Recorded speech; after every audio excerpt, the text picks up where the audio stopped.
I mean, if people were to truly commit to the gopnik look in America, that would be perceived as like a very cool look. People aren't quite there yet. Like they'll wear the tracksuit and maybe they'll wear the hat and they'll like understand that they're referencing it kind of. But like I want to see somebody in the leather coat with the pointy shoes. Like that would be the real look. Shake it, break it, boom.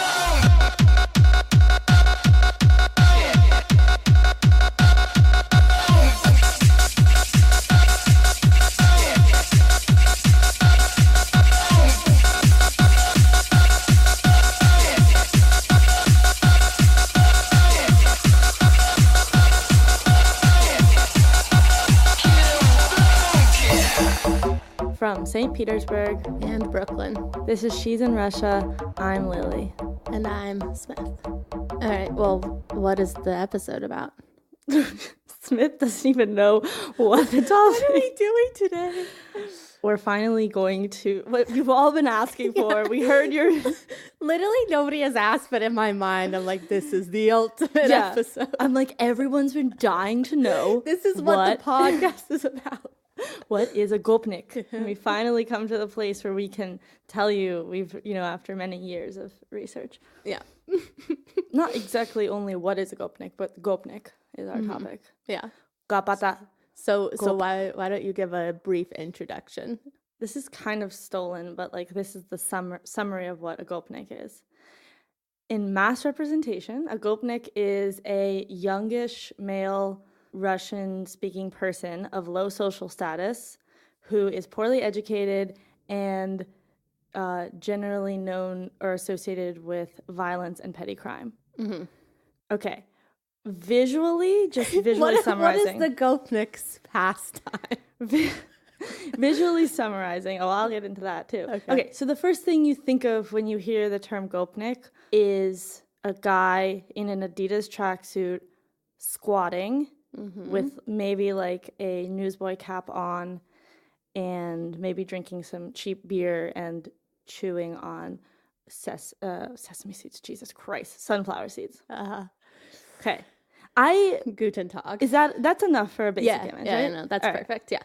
All right. So the first thing we're going to talk about is the image of this person in the West, because I think it's one of the few images of Russians that exists in some like real, that exists outside of Russia in some real form. And it's like a more recent, my theory, having not actually investigated any evidence for this, is that it's the most like recent image of like a stereotypical Russian. Can you think of another one?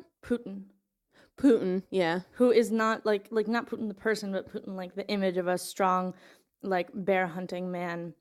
But Putin is, because Putin himself has like a cult image, right? Meme. It's hard to really like distribute that to other Russians. Like he is a special case. So you're right in the sense that like, oh, like typical Russian, which of course is male because all people are male, and that's what you learn. Right.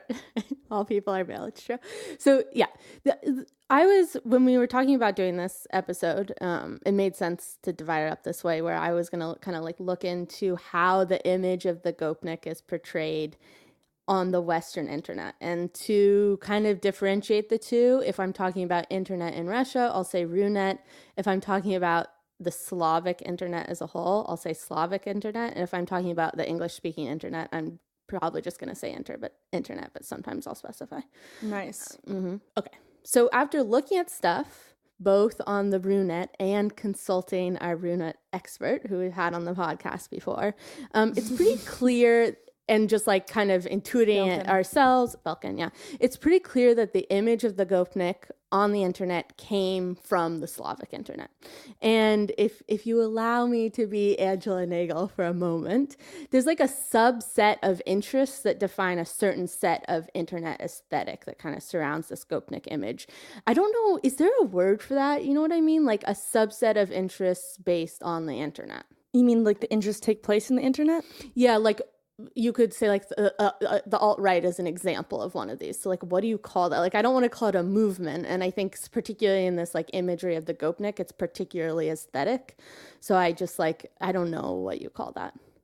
Oh, okay. It's like an internet culture kind of, I guess, but I wouldn't assume that like the people that participate in this like aesthetic theme are only like doing that one thing and only like ideologically identify with it. Like they have other interests, I'm sure. Right. But you could definitely, I think since it's image based, right? For the most part, yeah.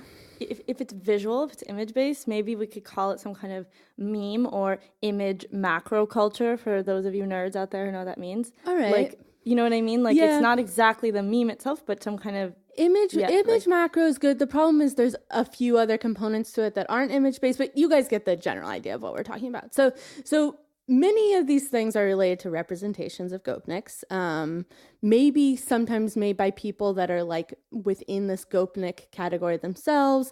But I think highly by the time doubtful, though. But highly, yeah. By the time this actually like caught on as a thing, it's for the most part people who aren't gopniks, but like or find the gopnik aesthetic funny and post images and other things depicting gopniks and quote gopnik culture to the Slavic or Runet. Okay, so amongst these things are maybe the obvious one, which you've described, which is the guy squatting in an Adidas tracksuit, drinking beer, smoking cigarettes, maybe wearing the hat, maybe eating sunflower seeds, and this image gets memed a lot. Then there's like this thing called hard bass, which is a genre of electronic music that started in the 90s in Russia. And I guess there's like a particular dance that gopniks do, or that people who are representing gopniks more likely do on the internet. And then there's peripheral things like memes. So this like macro image culture, is that what you called it? Macro image? Image macro. So within this like subculture of gopnik aesthetic, you get memes that might not actually directly deal with gopniks, but talk a lot about being Slavic, Slavs from different countries, and are generally stereotypical, sometimes racist, and also funny. And our internet expert, Belkin, also mentioned this video game Counter-Strike as an interest of this group, so this video game. Yeah, do with that what you will. I didn't go into that because it didn't seem important. But it's V popular. Okay, yeah, Especially V popular. It's part of this like little ecosystem. I know you hate that word, but this little ecosystem we have going on here. So this kind of subculture or whatever seems to have originated around 2012 on the Slavic internet, and it's around this time that it seems to have first popped onto the Western internet, or internet as we call it. I thought there are definitely instances of before 2012. I thought that 2012 was when it moved to the English internet. 2012 is when we see the first instances of it in English. Well, it is when we see the first instances of it in English, but it's also when Belkin said it arose, and I wasn't really able to find like you brought me examples of people like talking about gopniks in a specific way on the Runet as far back as like 2009. So people were definitely like laying the groundwork for the memeing of the culture, which is like talking about how they squat and what's the specific. Yeah, so you did some research for me, and the earliest instance you found of a phrase that literally translates to fall into a squat. You want to say that in Russian? Yeah, падай на карты. Okay. And yeah, you found this from 2009 on an Irkutsk board or a forum. It's like a Irkutsk page within, like a bigger forum. Right, like a subreddit kind of. And you said like, okay, it's actually a phrase that gopniks would say, but non-gopniks use it ironically in real life and on the internet. But, so you're talking about the image is what you can point to from 2012. It's like meme image. Okay, right. So yes, that as like a thing that a group of people on the Slavic internet are actually paying attention to as a thing to meme and like talk about.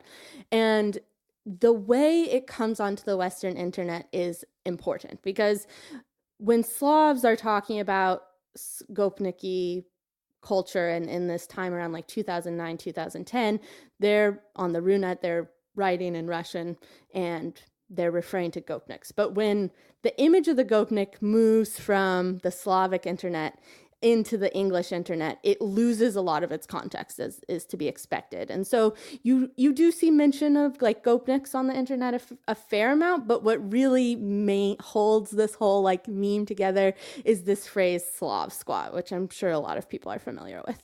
And an interesting thing about the phrase Slav squat, and an interesting thing about this in general, is that the contents of this like particular meme that exists on the English internet is predominantly made by Slavic people. But it's in English, and that phrase, Slav squat, was coined in English. And there is an equivalent in Russian, but it's not really used, right, Lily? Yeah, there's like a few ways of saying like сидеть на картах or стоять на картах or на карточках or something. Okay. But in any case, they're all saying in some way like sit or stand in a squat, and none of them like I've seen this phrase Slaviansky kartochki or kortachki maybe. And that's like literally Slavic squatting, but it's a retranslation of the English phrase Slav squat. It's not like what people in Russia would say. So there's a way to say it, but like the more memey things are what gopniks would say, as I said, the padai na karti. Okay. Like, that makes sense. that would be more memey, yeah. Right. So like I mentioned, the fact that like this meme, for the most part on the English internet, the contents of it are being predominantly made by Slavic people is kind of an interesting thing, because a lot of the memes, even the ones that are tangentially related, are in English. And one of the reasons I came across for why this is that it's kind of a Slav-wide meme versus just Russian or other countries that use the Cyrillic alphabet. And so, for people in like Poland who don't read this Cyrillic alphabet, they've used Latin so that like everybody can participate in it. So you get this kind of interesting phenomenon where it's like Slavic people making something for other Slavic people in English, kind of with the awareness that it's consumed pretty heavily by the English internet. It's pretty rare that you would get to see like somebody representing their own culture, even if it's in this kind of stupid way, to such an extent, and that it would be so popular. And it's been adopted by English speakers, but like still the main like purveyors and arbiters of it are Slavic. So I want to walk us through how exactly it came to be in the English internet, this imagery. So like all good internet trends, it seems like the representation of gopniks on the internet started on 4chan. And there's this particular meme that was the first instance I could see of the image being represented on 4chan. I think I found it in 2012, yeah.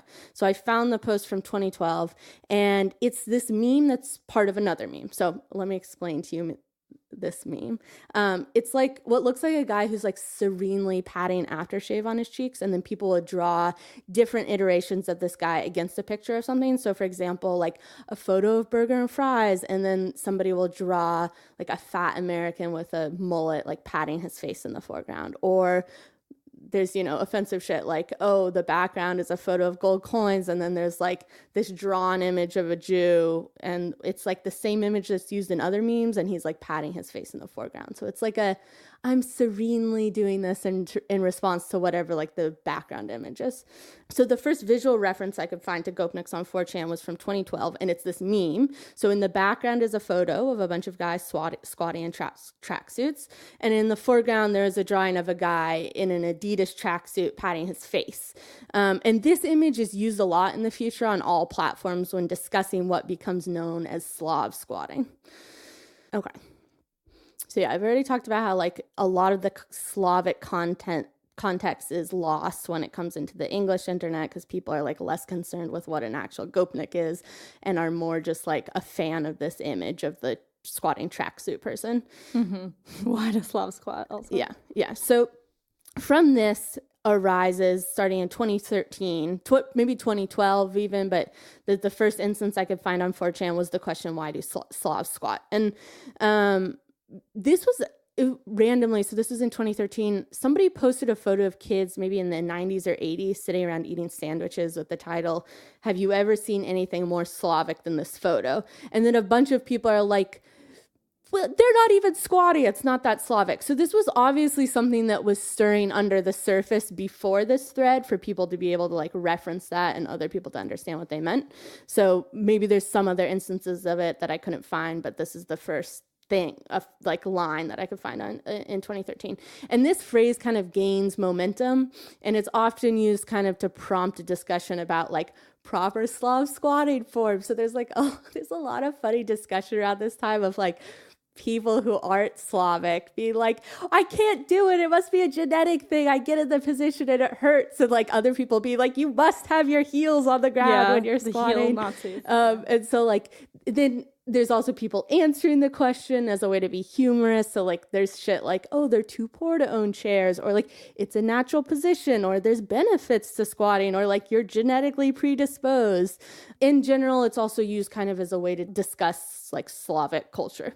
The sharing of images grows at this time too. Like post your best Slav squatting images. So you're starting to really see on 4chan a kind of a ramping up. And if you remember planking? Mm-hmm. Okay. People kind of like compared Slav squatting to that, except whereas planking was like, I think it may have started in like Australia or something and became popular around the world. Like, as far as I can tell, a hefty portion of the images uploaded are actual Slavs. And you don't really, I mean, you do somewhat minimally, but you don't see like a real world trend of non-Slav squatting, like not to a really intense extent. So during this time, like getting into 2013, 2014, this like attention to the aesthetic of gopniks starts to spill over onto other platforms, and there's this particular style of animation that is part of that like bigger subgroup I'm talking about, that like the Slav squatting meme came out of. It's, I think he's a Slavic guy who makes these little cartoons in English, but he's clearly Slavic. And he makes the first video on YouTube about Slav squatting in 2013, where it's like kind of just a bunch of racist shit about Jews, but it's like also kind of funny. And I can't remember if there's a real reason in there as to answering the question, why do Slavs squat? But like something about the weight of being Holocaust deniers or like some shit like that. Oh my God. Yeah, like really ridiculous, but alluding to it in this context where like, you know, maybe it has tens of thousands of views or whatever. Yeah, it makes it onto Tumblr and Reddit. And if you look at Google trend searches, you can see that the amount of times people are Google searching Slav squat or why do Slavs squat during this time really starts to uptick. So I'm going to load it and see. Yeah, so like starting around 2014, it's increasing, and it's been increasing since then. Slav squat has been increasing. In 2014, this Romanian guy makes this Facebook page called Squatting Slavs in Tracksuits, and that's like one of the main sources for a lot of these like memed images, and blogs dedicated to images of the Slav squatting pop up. And then by 2016, it's like fully in the mainstream, with it being referenced in like Vice articles and Calvert Journal ruminating on whether or not it's offensive. And this Romanian guy who made this Facebook page is interviewed in Paper magazine. There's this YouTuber who's Russian. His channel is called Life of Boris, and he speaks in English, but it's like in an exaggerated Russian accent. And he does a bunch of like pretty nicely produced videos on how to squat correctly and like what is a gopnik, and not the actual history, just all like the Russian stereotypes, maybe some that don't make it to the West as readily. Yeah, he's definitely a big popularizer of the like mainstream image for everyone, including Russians. Yeah, I would say between him and the like squatting Slavs guy, like those are where like the two, those are at the very least are like the most searchable. And the squatting Slavs guy like has a whole team of people that just generate memes about squatting Slavs. So there's a lot of content there. I honestly think that's really it for the most part of like how it became popularized and kind of accepted into the mainstream. I guess I just want to reiterate that thing about like how I think it's cool that it's a Russian trend that like naturally fit into Western internet. I like that. I was gonna get into that because I think the image of it like not being somebody who like being someone who's like ethnically Slavic is not necessarily accurate. I think it's just a question of like majority population, you know? Like I think a lot of people within Russia, a lot of men like fit into that stereotype who aren't ethnically Slavic in a lot of the stereotypes, and they just aren't the majority ethnicity. So they don't get like portrayed in memes. Right. And it does seem like there is like some weird amount of like Slavic pride about, even if it's acknowledged that like there's nothing to aspire to be a gopnik, there is this amount of like Slavic pride in the people who like create this content. There's definitely. I mean, the other thing is like the Calvert Journal piece, it's an opinion piece written by a Slavic person who's questioning like is the memeing of the Slav squat like actually problematic? Is it racist? Is it is it a problem? And what you keep saying about the fact that it's like created by the sort of at least on some level the same people who it's making fun of, sort of like makes it less offensive. At least that's his conclusion. Right. At least that makes it better, I guess, than if it was like an outside group. It's like if we made fun of white trash people and then it got like really popular in another country. Because it is important that you have to understand that this is like something like when we say part of the same culture, I think it's important to note that it isn't gopniki themselves. And this comes down to like, I think in the vast majority of cases, it's not actually like the people who look like that aren't the ones posting things like that on the internet. I definitely think that's true to an extent, but I definitely saw a fair amount of people, and whether or not it's accurate or not, like identifying themselves as gopniki. Okay, but that's probably a newer thing. So the thing is that like the word gopnik, it's going through sociolinguistic whatever permutations as we speak, so it's hard to like stabilize exactly what is happening with it right now, which is why you could have people identifying with it. But in general, it is a term for a group of people from the outside. It's not a term that people call themselves. The people who, like the group of people referred to as gopniki, do not self-identify with that word. Okay. Should I start getting into the history of it? Yeah. Oh, and also just another popular image I want to just mention. I don't know. This seems like it was more part of the meme thing we were just talking about. Another popular image is like you get things like this rapper, Sava, who was popular in the early 2000s or mid 2000s maybe, from starting then at least. And he's like, his image is a gopnik image. Like he wears the whole outfit and everything, but he's like this super highly educated, like kind of intelligentsia guy who's also a rapper. Was he an example of like one of the first people to start sort of romanticizing that aesthetic? Because that's pretty early 2000s. He is, yeah. I feel like he is one of the ones within Russia and not very known outside of Russia, or not known at all maybe. Yeah, wait, what was his name again? Syava, Syava. Syava, okay. But like he himself isn't actually from this like socioeconomic group of people. He's like memeing it. And so that's an important concept, is that people don't self-identify or didn't like until maybe recently.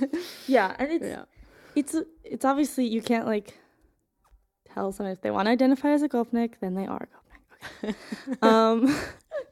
How it works. But okay, so as I said, when I define like this gopnik is this person that we've been referring to who looks a particular way and like has these particular characteristics. I just kind of want to get a little bit more into their characteristics now before I go through like a history, because I think that will help. You have these aesthetic and behavioral characteristics that people have in mind when they say gopnik. Again, when they name the thing that is gopnik from the outside of it. Russians. Anyone, but like Russians, yeah. But anyone, like when you and I say it, we're also from the outside, right, Smith? Yeah. Yeah, but I want to like, we've just spent a lot of time talking about like the image on the English internet, and we're not talking about that anymore now. We're talking about like the real people that exist. So this is the real people. And so when we get into Russian and Soviet culture and post-Soviet culture, the thing people mean when they talk about gopniks are a man from their teens to their 30s, I'd say, wearing Adidas or fake similar looking tracksuit, probably fake, leather or like woolen newsboy cap, these like shitty leather, sometimes pointy-toed shoes, you know what I mean? Yeah, like elfin Adidas shoes that can be slipped on often, or sneakers, maybe a gold chain if they're like really cool, Slav squatting image, and as I said before about like what kind of things they eat and drink, cheap light beer, vodka, sunflower seeds, smoking cheap cigarettes, cursing, and using particular jargon and phrases from prison culture. And that's very important. Are you going to give an example of some of those? I knew that you were going to ask that, and I also wanted to have an example. As far as like I learned, even the squatting thing is something from kind of a prison culture, because it's for one thing, squatting, okay, getting into the Slav squat talk, very practical. You don't have to sit on the ground when it's cold or dirty. And that's especially probably, I think, what's associated with it in prisons. But like that phrase I said, "Padaj na khati," is like fall into a squat or like drop a it's like papa squat. It's literally papa squat. That's what it is. Sorry, I was like, finally this translation's coming to me. It's used to mean like let's have a talk or something, or let's talk from one gopnik to the other. And that, I think, is something that's like copied from, that behavior is copied from like at least these people's perception of prison, what happened in prison. There's this whole set of jargon used in the process of mugging someone. So that's another important part when we're defining what is the gopnik, right? From all the different behavioral and aesthetic definitions. Gopniks spend their time in the wild. I thought it was pronounced gopnik. Gopnik is Russian, but I'm just saying gopnik because I'm being American. Gopnik, sorry. So a typical gopnik spends his time squatting, talking shit, and committing petty crimes.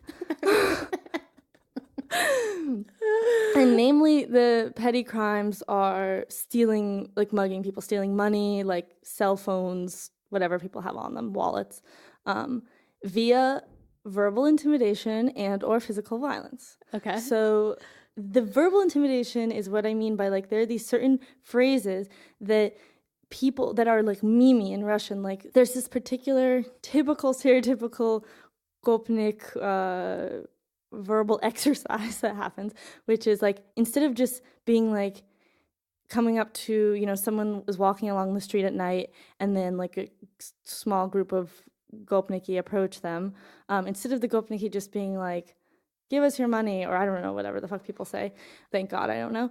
There's like God this little bless. dance that happens. God bless.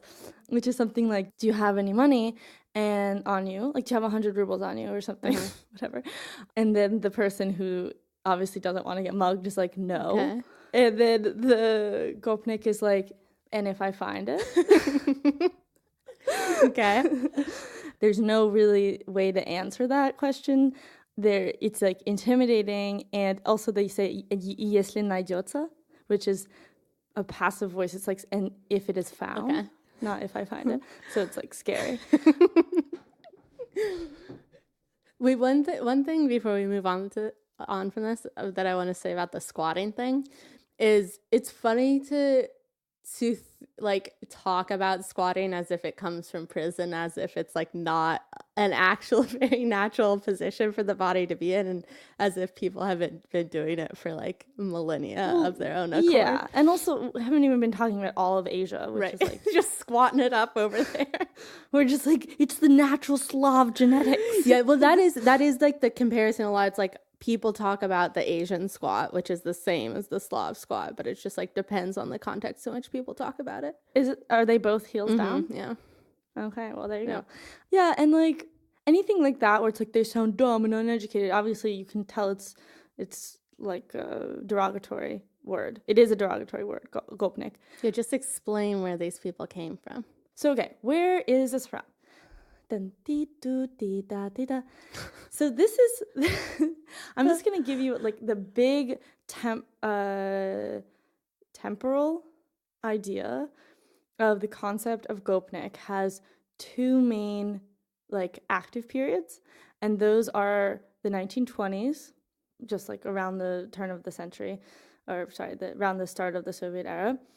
And then the 1980s and 90s would be the second one. And then arguably, I guess we could have a third one, which would be like the contemporary internet. Right, that's interesting, yeah. But it's not actually gopniks, it's like the representation of gopniks in popular culture. Right. The sort of emergence of the term actually has these different theories. There's really not an agreed upon emergence. And like I read a sociological study that was based on what do you call those, like focus groups, and you ask people all the same questions, surveys that was focused on, that was consisted of like focus groups and surveys of relatively contemporary teenagers from 2010. Okay.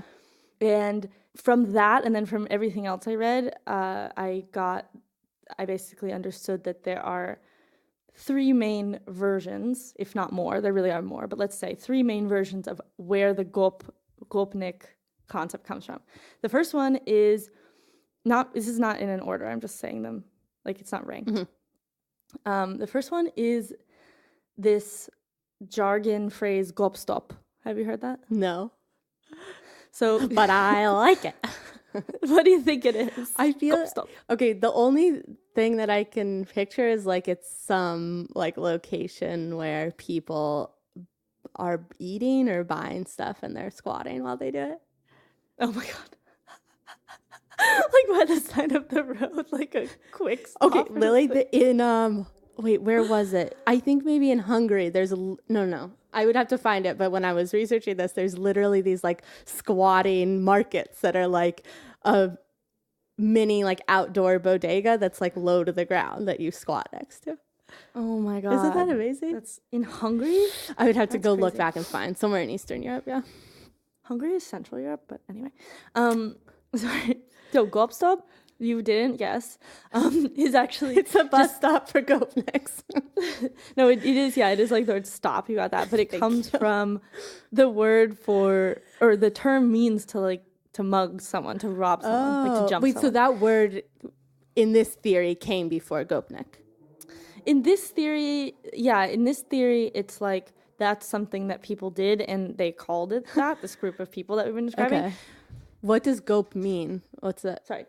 Regardless, gop, I'll tell you in a second. Regardless, gop-stop is a phrase that is and was used. Okay. So gop is apparently an onomatopoeic word for like jump or blow or leap, all three of those different concepts, right. which definitely makes sense for like mugging someone, for jumping someone, right? Yeah. And then also, this is great. I read. Okay, sorry, continue. I also read that it could be from the English word hop. Oh, yeah, that makes sense. Those fuckers without their H. Hop, it's like we have an H, but we're going to pretend that we don't. Otherwise, it would have been hop-stop. And they couldn't have that. Yeah, you can't be a hopnik. And then stop is like from stop, English. So if it's that theory, whatever, then it would be like these are people who commit these kind of petty crimes. Because what does the ending nick mean? Nick or ick is just human. It's okay. like a person who does that thing. I mean, there's other endings that can mean person, but yeah. All right. Theory 1 down. Okay, and it's male ending. Because there is like technically a gopnica, but I'm not going to get into that because they're not as prevalent, like a female gopnik. They're not as prevalent, and they're sort of like the women of the gopniks, and it's like, we've already established we don't care about women on this podcast. We've established that all humans are by default men, and that's not our opinion, guys. That's just the way it is in the world. We don't like it, but it is. And yeah, because they're obviously like way less more visually portrayed and generally like not as much part of this, I'm not gonna get into it. But I'm just explaining that even the word itself is a male word. Mm-hmm. Okay, so that's theory 1. Is that gopniki is like people who do this, right? Who gop-stop.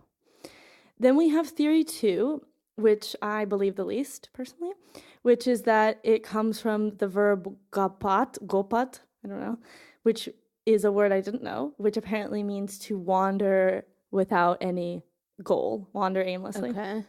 It's not really well known, so it seems unlikely that word gopat would be gopniki's like source. Okay. And then we have this third version, which I probably see the most, but which isn't necessarily true, but a lot of like articles in Russian will refer to it as though it's obviously true. This theory is that it originated in pre-revolutionary Russia in the late 1800s, and that the word gop is actually an acronym, GOP, that stands for Gorodskoy or Государственный, that means either city or government. It's unclear which one. And the second word is общество, which is society. And the third word is презрение, which is like sort of watching out. Okay. So like the urban social watchers or whatever.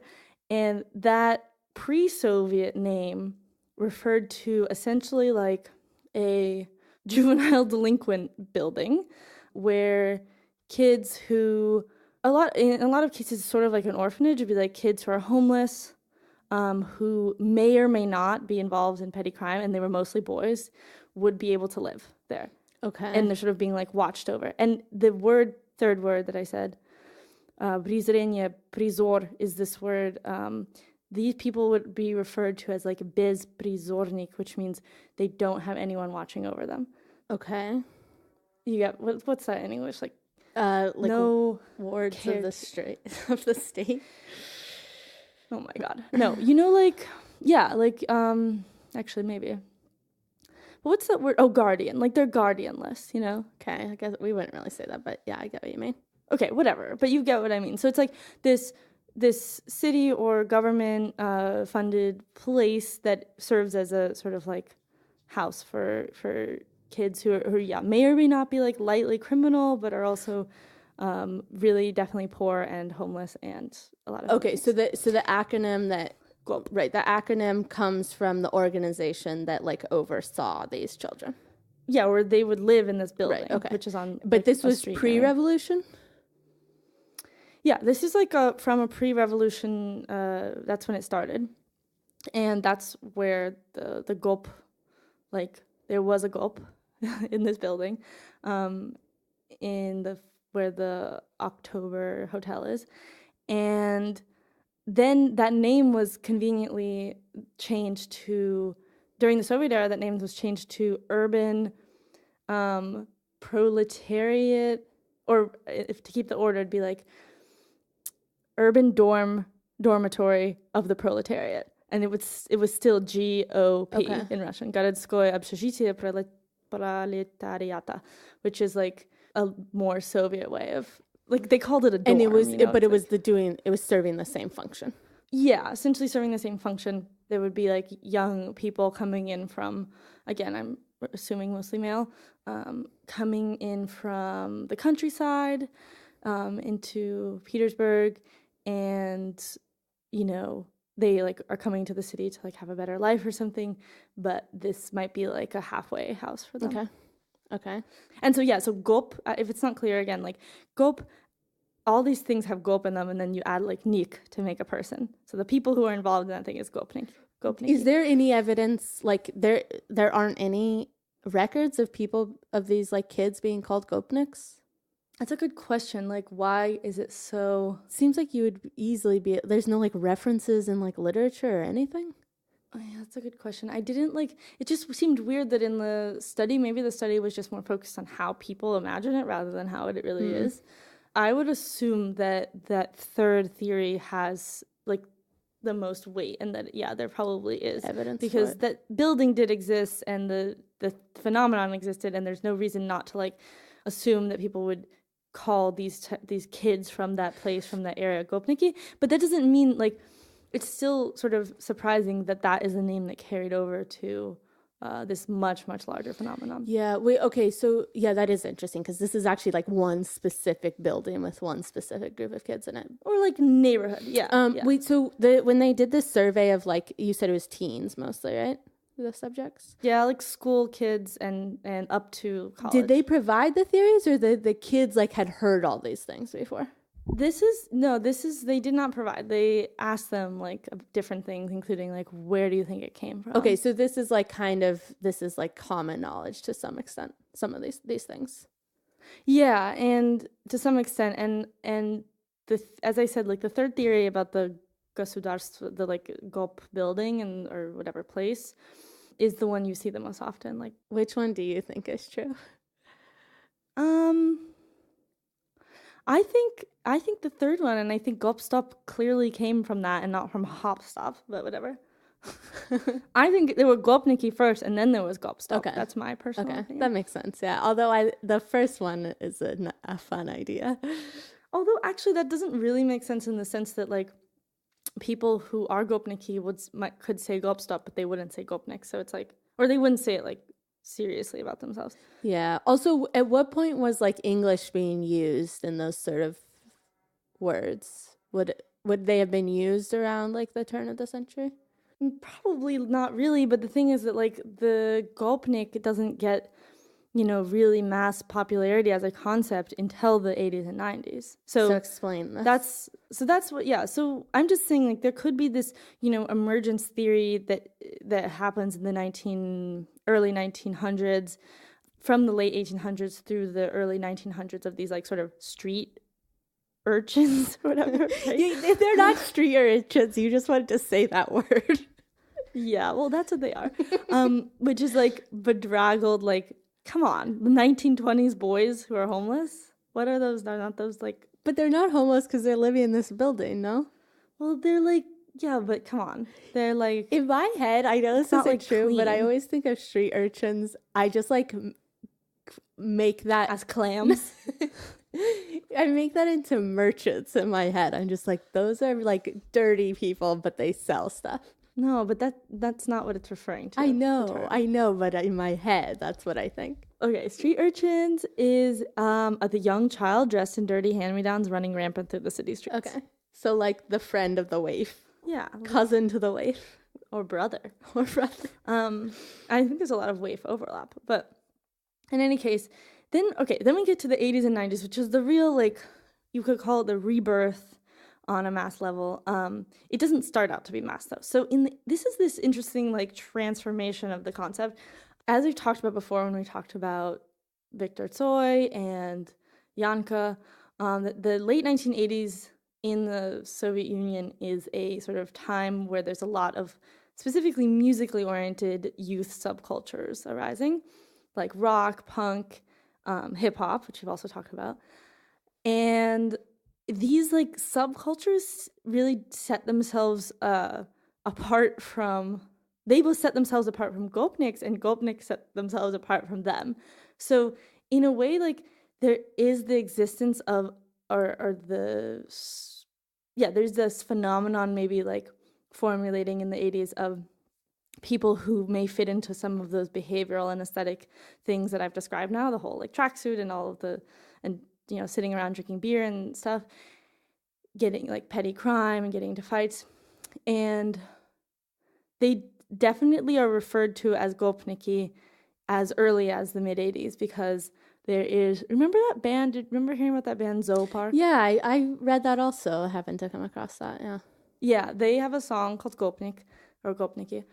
That's an underground, that is an underground we'll play rock. a little bit. We'll play a little bit of it. I'll edit it. Play a little bit. Play a little bit. Practicing your sea urchin. Yeah, we'll play it at the end. So if you want to lurk around to the end, you can listen to it. So that is proof. The song is from 1984, proof that the word Gopnik was being used. And they're an underground rock band, and the lyrics of the song are basically them being like hating on Gopniks. Okay. And you also get this sort of like Gopniks themselves, as far as I read, or the group of people that people from the outside refer to as Gopniks, right? They don't like refer to themselves as a subculture in the same way that like punks might. Okay. Or rock people might. Right. Like they just, that's how they are. They're not like trying. Yeah. And we get a lot of this like concept of it being like a way of life or a philosophy of a worldview. From 2.5 feet off the ground. That's sociologists trying to like define it, because it doesn't really fit into like a subculture or a movement or whatever, like the way the art movements Is might. Is it possible that this image of the gopnik partially like coalesces in this time because of Adidas tracksuits? I know you want that to be true. I do want it to be true. Because like Adidas tracksuits are made at that time? Well, yeah, that's like, in the 80s, they start to become popular in Russia. And it seems like, okay, maybe you realize there were a bunch of people like squatting around, like drinking beer, but now they're all matching. So now it's like they're very readable as a group. Wearing like a fake Adidas or something. Yeah. That's possible. That's interesting. I mean, I'm not going to deny it. I can't deny it. So what can I say? But there is actually like the aesthetics is interesting, because there is this at least naming of gopnik, right, that we see with Zoopark. But then there's this other phenomenon happening. So starting from the late 80s into the 90s, you get, I'm going to use this one example. You get this emergence of I don't even know what to call it. It's like a sport criminal organization. And the famous one, or maybe the originators, I think, they're called Lubera from Lubertsi is the city outside of Moscow suburb, industrial city. And like the Wikipedia page for the city refers to what I'm talking about as a sports youth movement. But but there's like the guys who are involved in this movement, quote unquote, are just like there's a few things that characterizes them. They beat people up, so that would be like the thing that is aggressive and it is like sort of associating them with gopniki. They really are into the gym, and that's important, the sport part. They're muscular. They're like big. Okay. They have shaved heads. They're straight edge. So they're like they have this moral high ground. Oh, they don't like, drink. Yeah, these guys. Whoa, all right. Special group. But then at the same time, so there's this moral high ground, but then they like as I read it, impose their idea of what is normal in a physical and aggressive way. So they would go into Moscow and like find people that they consider to be, not normal. Like for example, this what's referred to as subcultures or nonconformist people. Oh, interesting. Right? And like beat them up. I see. Okay. So in their minds, they're like the arbiters of the mainstream and like what is acceptable in society. Yeah, of like what should be. And that's important because that's something that gopniki really share, that mentality. These people, again, don't refer to themselves as gopniki. They're called Lubera. They're from Lubertsi. And they don't do the tracksuit thing so much as, we definitely have to post a picture of them because their winter look, as it's referred to, is incredible. Wait, can you send me it right now? Okay. The guy on the right.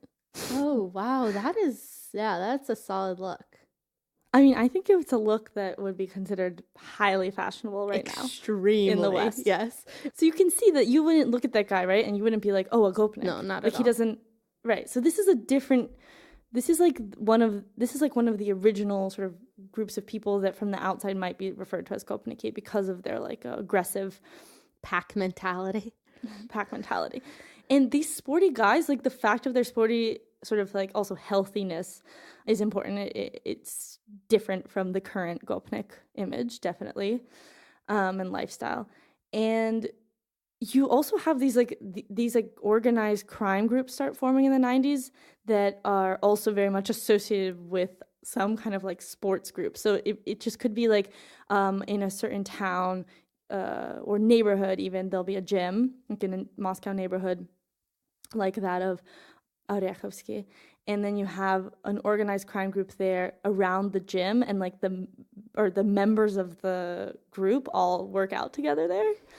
And like one of these examples is this Orekhovsky. They're like one of their main authority members was a famous trainer in Soviet Union, a power lifter. Is that how it's called? Yeah, I think so. What is it called? Power lifter champion, or he was the world champion in 1991. So all right, cool. So you got to get fit with your friends so you guys can go commit crimes together.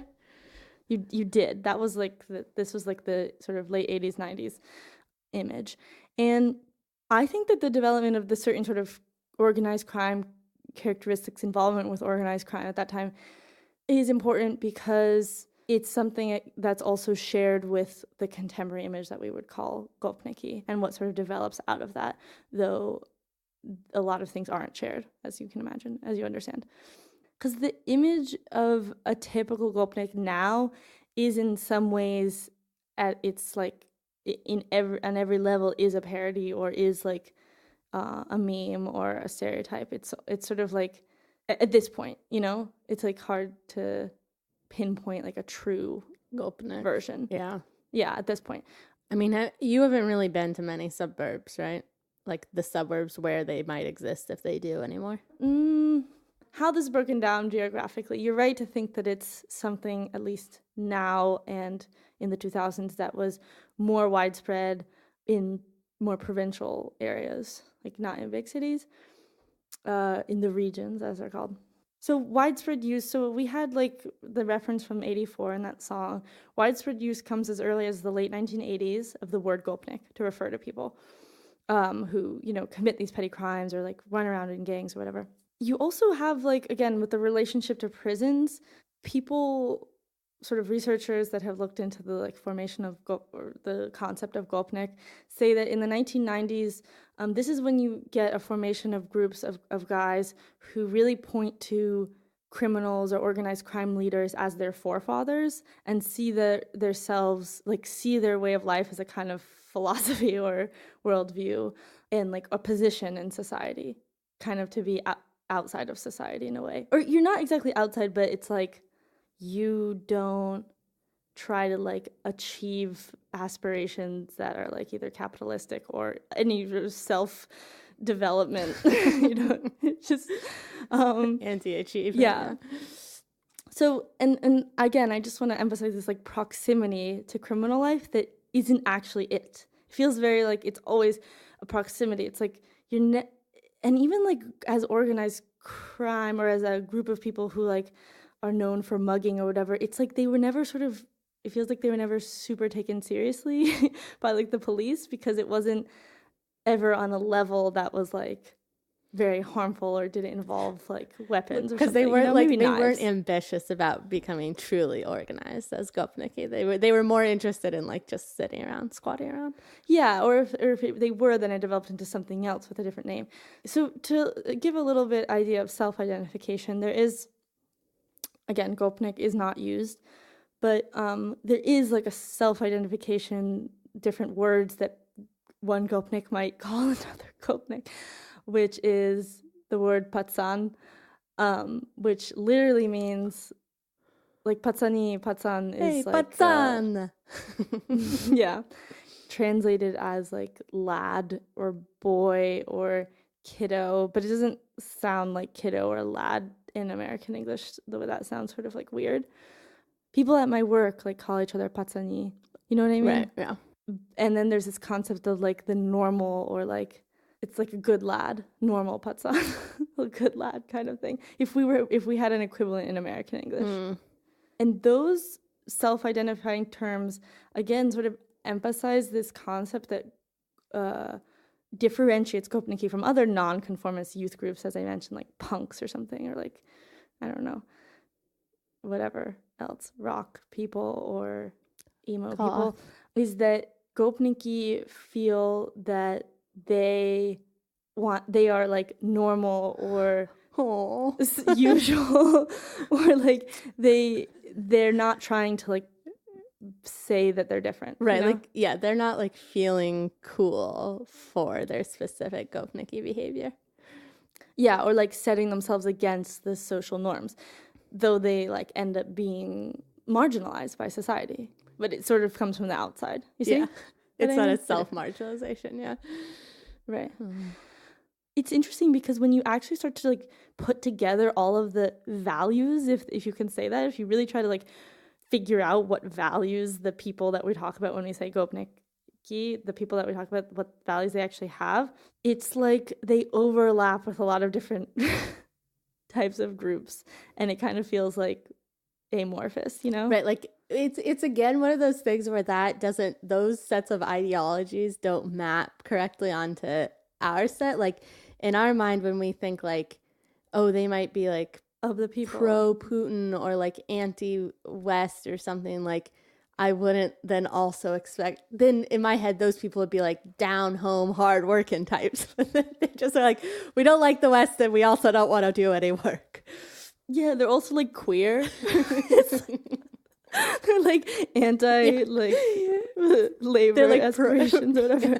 Anti-labor, pro-Putin, gay. They're queer, alt-right, gay, Pepe. That's what a gopnik is. All right, perfect. Okay, so just a final like little coming back to contemporary images and stuff. One of the, I guess, yeah, now we can sort of get more philosophical about it and come back to like the meme culture, because gopnik, it is a thing. Like when you are a Russian person could be mugged. This is like thinking of a true story of a friend of mine. And then be telling the story and be like, yeah, we were walking down the street at night and then like this group of gopniki came up and then they like asked us for our wallets or whatever, and we had to, like they looked like they were going to beat us up, and then they mugged us, and that's what happened. Right. Like, and we were drunk. That's usually the case when anyone gets mugged. So yeah, you can like hear that people referring to someone as a gopnik in that sense. But the way it's referred to now, in my experience, more isn't really so much interaction with real gopniki as these meme-like ironic verbal references. exchanges. Yeah. Yeah, specifically with words, though. So it could be something like a physical thing like squatting or something. But I feel like I squat more than like any Russian around me. So it's more about saying like, hey, patsani, or like being like using this sort of, I don't know any other examples off the top of my head, but this jargon that's associated with gopniki. So that's the way it's referenced in a lot of ways. And because of the like irony, the layers of irony and humor that have now so thickly like overlaid the image of gopnik, it's like not a threatening thing so much. It like at one point was, especially in the 90s and 80s, when you had like roving bands, a lot of crime, and a lot of like that type of crime where like groups of people could be beating up other groups of people more commonly in Moscow or something. That actually is scary, whereas like now it just sort of feels like something to laugh at. And again, that even comes with the image of this being like a skinny dude in like an Adidas tracksuit. It's like you can't harm anyone. Like you like live on beer and fucking you live on beer, shitty beer, and sunflower seeds. Right, and you're like really you have no muscle settled mass into your haunches. So I don't see you getting up anytime soon. Well, then again, wiry muscles springy. And then like, I mean, how much did you look into going from this parody of something that like to this day does exist in, provincial post-Soviet countries and places, going from that to like high fashion and gosha and stuff like that? Like, did you get any more insight into that? I mean, no, I didn't. Honestly, I didn't look for that much evidence. Like, I looked up a little bit of like the history of the tracksuit in America, and then I thought a little bit more about my theory, which is what's the history? Okay, the history of the tracksuit very plainly is like it started out in the 60s. Adidas made a tracksuit with some like German soccer player, and it was like worn. Adidas is German. We do know that. It was worn specifically for sports, like before and after, you like put on your tracksuit to warm up and then you like take it off to run or whatever. And it was like kind of part of this trend of the space age. And then in the 70s, tracksuits start being subsumed more into like fashion and are like, some of them are really tailored with like buttons and lapels and stuff. And then by the late 70s and 80s, like when casual wear and workout videos start taking off, then, tracksuits are really adopted. And then, of course, once you get into the 80s and 90s, like hip hop really popularizes the tracksuit. And in the same way that I saw shit where people are like, the Gopnik loves the Adidas tracksuit because it's a very flexible attire to be able to squat in. Like people would be like, for break dancers, the Adidas tracksuit is great because they could like break dance. It provides a lot of flexibility. It's like once you start wearing the tracksuit, you'll realize why it's the most comfortable garment. Right. Yeah. But yeah, I mean, we talked about this, I think, a little bit when we had Nastia over at your house, and I've kind of said this before in a variety of ways, but I think that the kind of Slavic Eastern European aesthetic or culture provides like a good cultural identity to adopt for Western white people. And I think in part that's because like Slavs don't have a problematic history with colonialism and slavery of Black and Latino people, but they are still white skinned, so it's not problematic to adopt their culture, but also they're not really white, which makes them cool. I think it's this like cool thing. And I think I said this before, I can't remember. Poor. Yeah, well, poor. But that is one thing I actually have written down here. But the other thing I was going to say, and I think I said this on the Nazi episode, but I may have cut it, which is that like Gopnik aesthetic in particular, and I'm not saying that it's causal, but it does mirror some aspects of Black American aesthetic, which is what, in my opinion, I think that white Americans really want to mimic. But since they can't do that without being like socially punished, Gopnik aesthetic is like a nice, unproblematic second. And it's super identifiable and readable. And so I think that it's easy for white Americans to like wear a tracksuit and maybe a gold chain, which are also symbols of Black hip hop, but you can be like, oh no, this is an Eastern European thing. And then, yeah, like you say, being poor. And I think like through time, poverty that's like subsumed into fashion has been cool. And you can adopt white trash culture, which I think you see sometimes in the US, like camo, I feel like is kind of an adoption of that, or like hick culture. But even that is problematic for like woke white liberals, like anything that's classist. But adopting the aesthetics of poor people from other countries who still look white enough is like chill and cool, you know? Especially because these are formerly Soviet places in which everyone was poor, is the idea. Yeah. So you get a like sort of, you get an egalitarianness Right.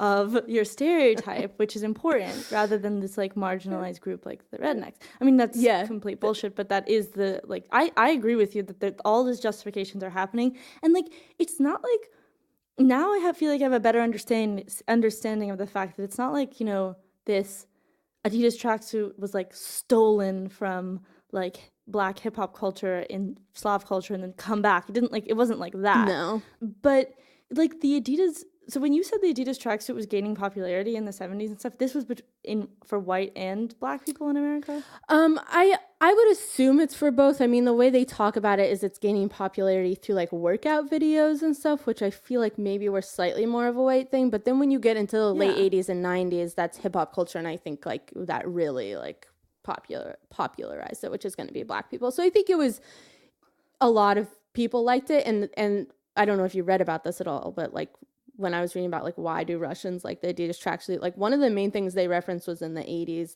Adidas made the tracksuits for the Olympic team, the Soviet Olympic team. And so that was one way it got popularized. And people don't really talk about hip hop culture, but I still feel in my soul that that's one of the ways it got popularized. So like right, because Russian hip hop was also starting in the 80s. And it is interesting, like you referenced Gosha, and we've talked about this before, but there is something totally bizarre going there where it's like, okay, the Adidas tracksuit, a German company that represents like American fashion, gets popularized in the Soviet Union, but they're not real Adidas tracksuits. Like they're either made in the Caucasus or they're made in China, and then like or in Russia, but like they're fake. Right, they're fake.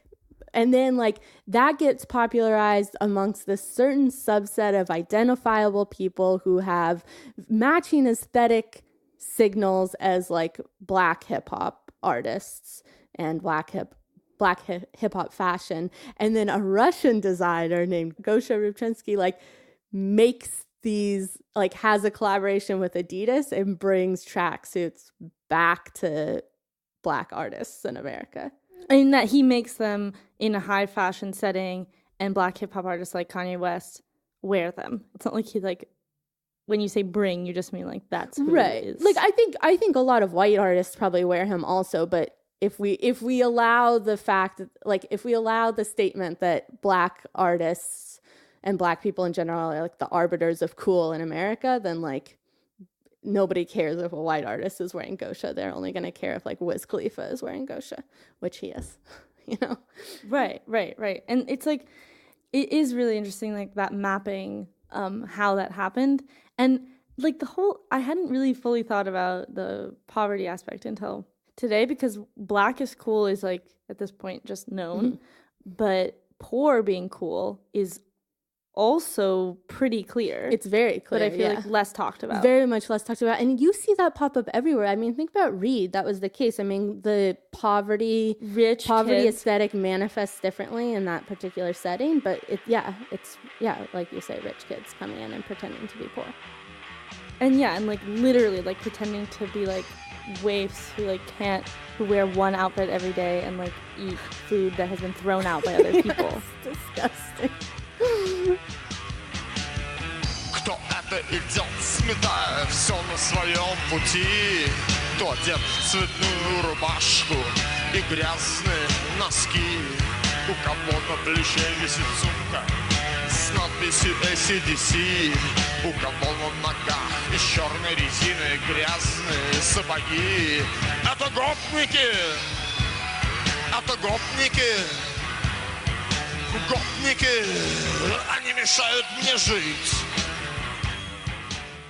That's the episode. Thanks for listening. If you would like to support us in researching more and buying our very own counterfeit tracksuits, please consider becoming a patron at patreon.com/she'sinrussia. Also follow us on Twitter and Telegram at She's in Russia.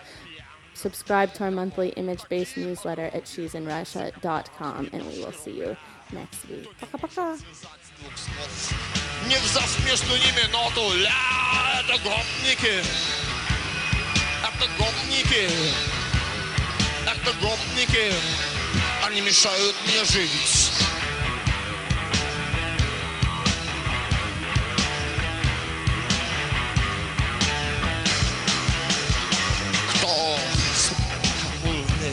Кто не греет перед зимой, кто боится, как верблюд, кто смеется, как без водой, кто гадит в наших парадных, кто тошнит в вагонах метро, кто всегда готов подбить вам глаз и всадить нам в бок перо. Это гопники. Did you hear that? It's like, Yeah. he's not even in my fucking room. That little Louie? cunt. What are you doing?